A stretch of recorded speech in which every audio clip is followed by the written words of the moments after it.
दोस्तों, कैसे हैं आप सब लोग। मैं अच्छा हूं, आशा करता हूं आप लोग भी अच्छे होंगे।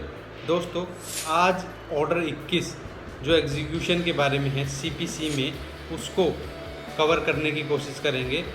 ऑर्डर 21 बहुत इंपॉर्टेंट है, एग्जीक्यूशन को डिफाइन करता है। इसमें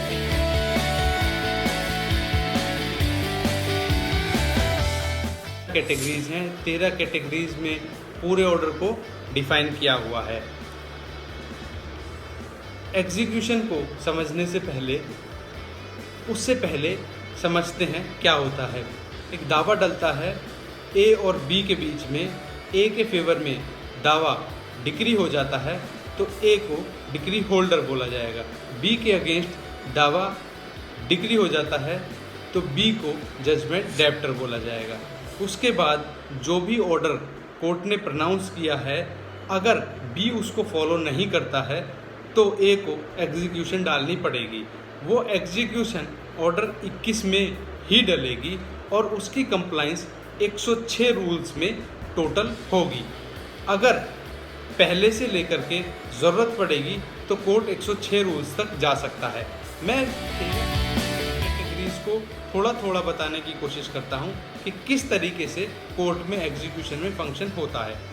सबसे पहला जो रूल्स हैं, जो 2 रूल्स हैं, वो मोड ऑफ पेमेंट को बताते हैं कि किस मोड से कोर्ट में जेडी पेमेंट कर सकता है। या तो वो डिक्री होल्डर को डायरेक्ट पेमेंट कर सकता है और कोर्ट में बता सकता है, या कोर्ट में डिपॉजिट कर सकता है पेमेंट को, जिससे डिक्री होल्डर को वो पेमेंट दी जा सके। दूसरा जो कैटेगरी है वो जो एग्जीक्यूशन को आप ट्रांसफ़र कर सकते हैं मैनी जुरिस्डिक्शंस में। जिस कोर्ट में एक ऑर्डर को एग्जीक्यूट करने के लिए 2 या 2 से ज़्यादा कोर्ट की जुरिस्डिक्शन लग जाती है, उनमें से कोई भी कोर्ट उस डिक्री को एग्जीक्यूट करा सकता है। ये दूसरी कैटेगरी में इसके बारे में बात हुई है।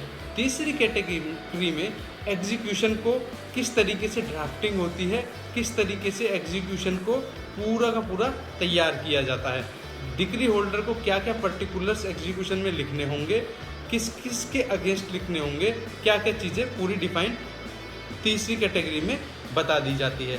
चौथा है 24 और 25, उसमें सब रूल्स हैं। प्रोसेस ऑफ एग्जीक्यूशन, एग्जीक्यूशन के क्या क्या प्रोसेस होते हैं। एग्जीक्यूशन के वही प्रोसेस होते हैं जिस तरीके से नॉर्मल कोर्ट्स में सूट डालते हैं और सूट डालने के बाद उसकी समनिंग होती है, इसी तरीके से एग्जीक्यूशन की भी प्रोसीडिंग होती है। यानी जजमेंट डेब्टर को सबसे पहले नोटिस देकर कोर्ट में बुलाया जाएगा और उसके बाद आगे की प्रोसीडिंग स्टार्ट होगी। फोर्थ कैटेगरी जो है, अगर जजमेंट डेब्टर आ जाता है और अपने ऑब्जेक्शंस फाइल कर देता है जो बिल्कुल सफिशिएंट कॉज को बताएं, तो 24 और 25 रूल्स में उस एग्जीक्यूशन को स्टे भी किया जा सकता है। यानी कि इस एग्जीक्यूशन को स्टे भी किया जा सकता है। इस तरह की भी सीपीसी में ऑर्डर 21 में प्रावधान है। उसके बाद है मोड ऑफ एग्जीक्यूशन कि एग्जीक्यूशन ये बहुत इम्पोर्टेंट है। 30 से 36 के में इसको डिफाइन किया हुआ है। मोड ऑफ एग्जीक्यूशन यानी स्पेसिफिक परफॉर्मेंस की कोई डिग्री है, कंजूजल राइट की कोई डिग्री है, नेगोशिएबल इंस्ट्रूमेंट की कोई डिग्री है, उसको किस मोड से एग्जीक्यूट कराया जाएगा। जिस तरीके से स्पेसिफिक परफॉर्मेंस की अगर कोई डिग्री है तो उस कॉन्ट्रैक्ट का जो पार्ट था उसको परफॉर्म कराया जाएगा। या फिर कंजूजल राइट आपको पता होगा हिंदू मैरिज एक्ट में सेक्शन 9 में डिफाइन करता है।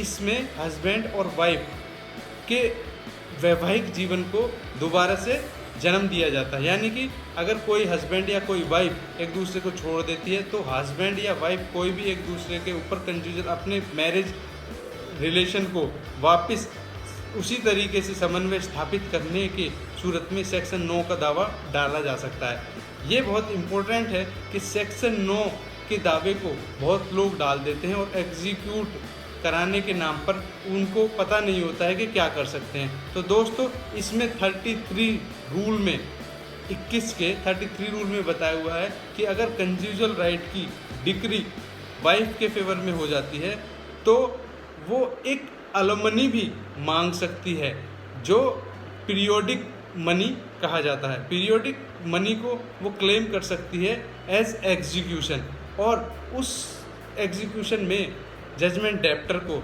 यानी कि उसके हस्बैंड को जेल भी हो सकती है। उसके बाद हम जो 7th कैटेगरी है उसमें यही बताया हुआ है कि किन किन कैटेगरीज में जजमेंट डेप्टर को अरेस्ट किया जा सकता है। जैसे सम्मन उसको भेजे जाते हैं और वो इंटेंशनली अवॉइड करता है सम्मन्स को, तो उसे अरेस्ट करके कोर्ट के सामने लाया जा सकता है।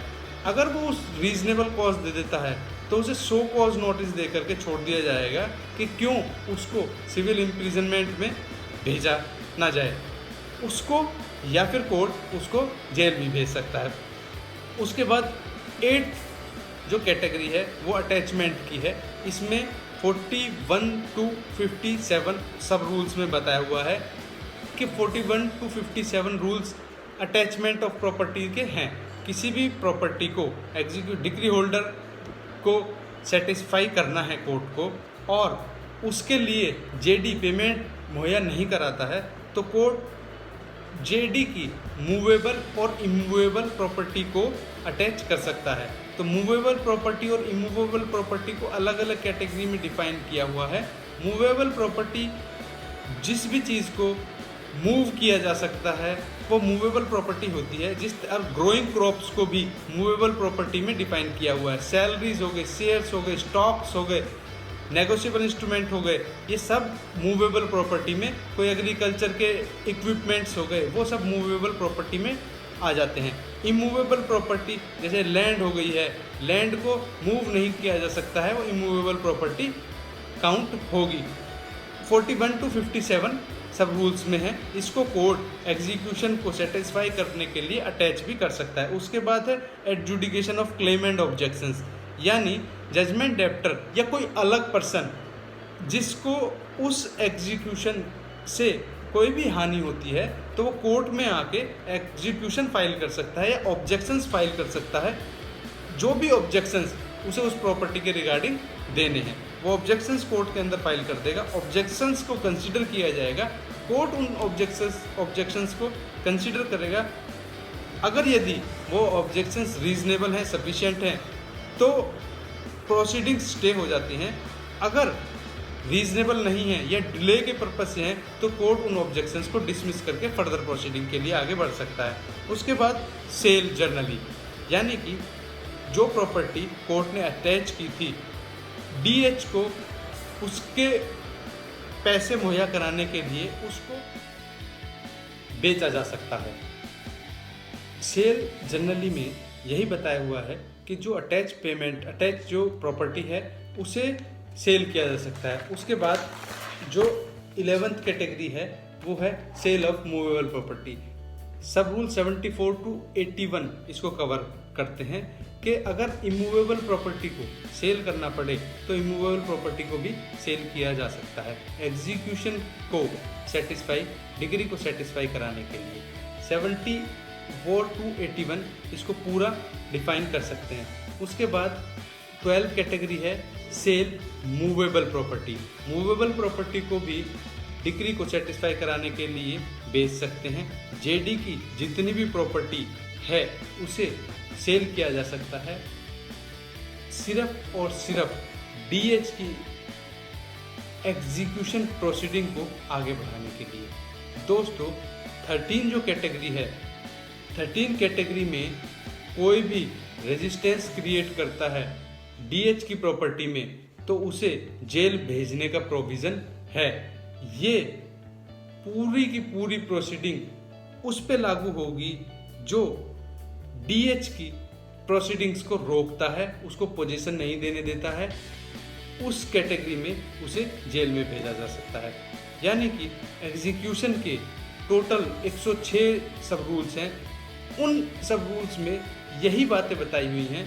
आप इसे वीडियो को देख करके आप एक बार इसकी हल्की सी रीडिंग मारेंगे तो आपको कुछ चीज़ें समझ में आती चली जाएंगी। थैंक यू दोस्तों। 21 जरूर पढ़ें। ऑर्डर 21 सीपीसी का 106 रूल्स है। दोस्तों जब आप इस ऑर्डर 21 की हल्की फुल्की बेयर रीडिंग कर लेंगे, तो आप मुझे कमेंट करके अगर बताना कि आपको कौन सा सब रूल या कौन सी कैटेगरी सबसे अच्छी